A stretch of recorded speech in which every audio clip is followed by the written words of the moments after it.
ಗೀತಾ ವಸುಧೈವ ಕುಟುಂಬಕಂ ಲೇಖನಮಾಲೆಯ ಇಂದಿನ ಸದ್ವಿಚಾರವು ತರ್ಪಣದ ಮಹತ್ವ. ತರ್ಪಣ ಎಂದರೆ ತೃಪ್ತಿಪಡಿಸುವಿಕೆ ಎಂದರ್ಥ. ತರ್ಪಣದಲ್ಲಿ ಜಲತರ್ಪಣ ಮತ್ತು ತಿಲತರ್ಪಣ ಎಂದು ಎರಡು ವಿಧ. ಋಷಿ ದೇವತೆಗಳಿಗೆ ಜಲತರ್ಪಣ, ಪಿತೃದೇವತೆಗಳಿಗೆ ತಿಲತರ್ಪಣ ನೀಡಬೇಕು.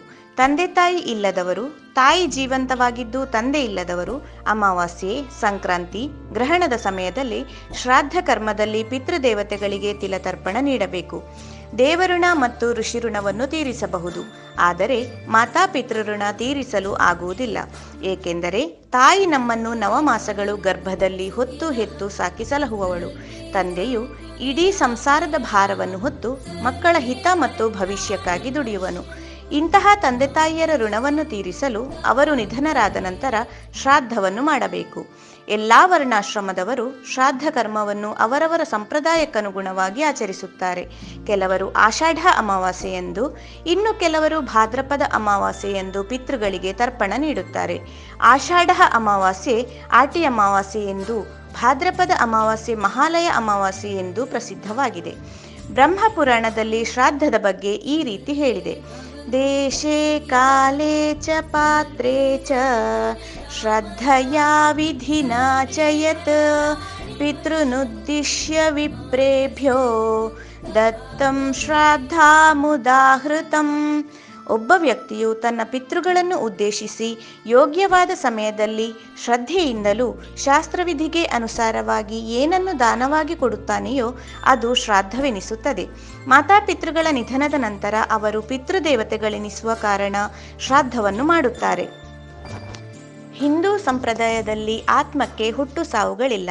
ಆದ್ದರಿಂದ ಶಂಕರಾಚಾರ್ಯರು ಭಜಗೋವಿಂದಂನಲ್ಲಿ ಪುನರಪಿ ಜನನಂ ಪುನರಪಿ ಮರಣಂ ಪುನರಪಿ ಜನನಿ ಜಠರೇ ಶಯನಂ ಎಂದಿದ್ದಾರೆ. ಈ ಹುಟ್ಟು ಸಾವುಗಳು ನಮಗೆ ಮುಕ್ತಿ ಸಿಗುವವರೆಗೂ ನಿರಂತರ ನಡೆಯುತ್ತಿರುತ್ತವೆ. ಆದ್ದರಿಂದ ಮಾತಾಪಿತೃಗಳ ಆತ್ಮಕ್ಕೆ ಮೋಕ್ಷ ಸಿಗಲಿ ಎಂದು ಶ್ರಾದ್ದ ಮಾಡಬೇಕು. ಮನುಷ್ಯ ಯಾವುದೇ ಪಾಪವನ್ನು ಮಾಡಿದರೂ ಅದಕ್ಕೆ ಪ್ರಾಯಶ್ಚಿತ್ತ ಇದೆ, ಆದರೆ ಪಿತೃದ್ರೋಹಿಗಳಿಗೆ ಮಾತ್ರ ಪ್ರಾಯಶ್ಚಿತ್ತ ಇಲ್ಲವೆಂದು ಶಾಸ್ತ್ರವು ಹೇಳುತ್ತದೆ.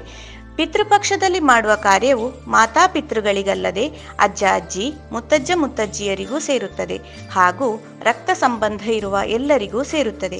ಶ್ರಾದ್ದದಲ್ಲಿ ಶ್ರದ್ಧೆ ಮುಖ್ಯವೇ ಹೊರತು ಆಡಂಬರ, ತೋರಿಕೆ ಹಾಗೂ ಪ್ರಚಾರವಲ್ಲ.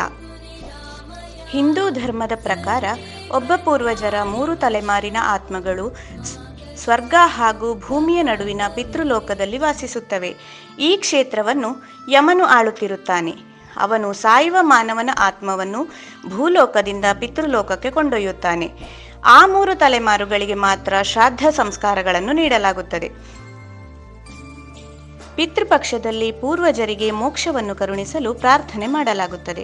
ಪಿತೃಪಕ್ಷದ ದಿನಗಳಲ್ಲಿ ಆತ್ಮಗಳು ಪಿತೃಲೋಕವನ್ನು ತೊರೆದು ತಮ್ಮ ವಂಶಸ್ಥರ ಮನೆಗಳಲ್ಲಿ ಇರುತ್ತವೆ ಎಂಬ ನಂಬಿಕೆಯೂ ಇದೆ.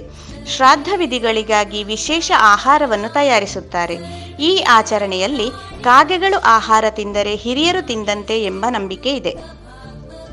ಕಾಗೆಗೆ ಪಿಂಡವನ್ನು ಏಕೆ ಕೊಡಬೇಕು? ಒಮ್ಮೆ ಮರುತ್ತ ಮಹಾರಾಜ ಎಂಬವನು ಯಜ್ಞ ಮಾಡುತ್ತಿದ್ದಾಗ ಹೋಮಕ್ಕೆ ಅರ್ಪಿಸುತ್ತಿದ್ದ ಹವಿಸ್ಸನ್ನು ಸ್ವೀಕರಿಸಲು ದೇವತೆಗಳು ನಿಜ ರೂಪದಲ್ಲಿ ಅಲ್ಲಿಗೆ ಬಂದರು. ಅದೇ ಸಮಯದಲ್ಲಿ ಅಲ್ಲಿಗೆ ರಾವಣನು ಬಂದನು. ಅವನಿಗೆ ಹೆದರಿದ ದೇವತೆಗಳು ಭಯದಿಂದ ಕೆಲವು ಪ್ರಾಣಿ ರೂಪ ಧರಿಸಿದರು. ರಾಜನು ರಾವಣನೊಂದಿಗೆ ಯುದ್ಧ ಮಾಡಲು ಹೊರಟಾಗ ಯಜ್ಞ ದೀಕ್ಷಿತನು ಯುದ್ಧ ಮಾಡುವ ಹಾಗೆ ಇಲ್ಲ ಎಂದು ಋತ್ವಿಕರು ಮರುತ್ತನನ್ನು ತಡೆದರು. ಆಗ ರಾವಣ ತಾನೇ ಗೆದ್ದೆನೆಂದು ಅಲ್ಲಿಂದ ಹೊರಟು ಹೋದನು. ದೇವತೆಗಳು ಪ್ರಾಣಿ ರೂಪದಿಂದ ನಿಜ ರೂಪಕ್ಕೆ ಬಂದರು. ದೇವತೆಗಳು ಯಾವ ಯಾವ ರೂಪದಲ್ಲಿ ಪ್ರಾಣಿಗಳಾಗಿದ್ದರೋ ಆಯಾ ಪ್ರಾಣಿಗಳಿಗೆ ವರ ನೀಡಿದರು.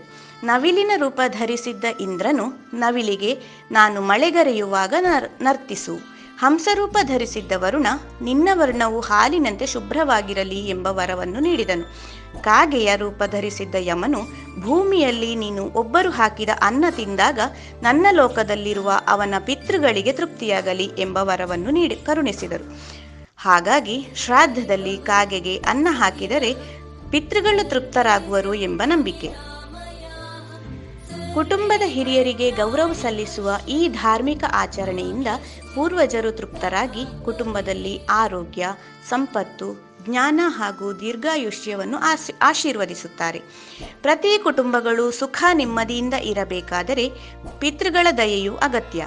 ದಕ್ಷಿಣ ಕಾಶಿ ಎಂದೇ ಪ್ರಸಿದ್ಧವಾದ ಬೇಕಲ ಸಮೀಪದ ತೃಕ್ಕನ್ನಾಡು ಶ್ರೀ ತ್ರಯಂಬಕೇಶ್ವರ ಕ್ಷೇತ್ರದಲ್ಲಿ ಆಟಿ ಅಮಾವಾಸ್ಯೆಯ ದಿನ ಪಿತೃಮೋಕ್ಷಕ್ಕಾಗಿ ಪಿತೃತರ್ಪಣ ನೀಡಲು ಲಕ್ಷಾಂತರ ಜನ ಸೇರುವುದನ್ನು ಇಲ್ಲಿ ನೆನಪಿಸಬಹುದು.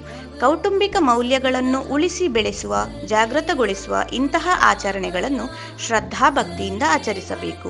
ಹರಿ ಓಂ.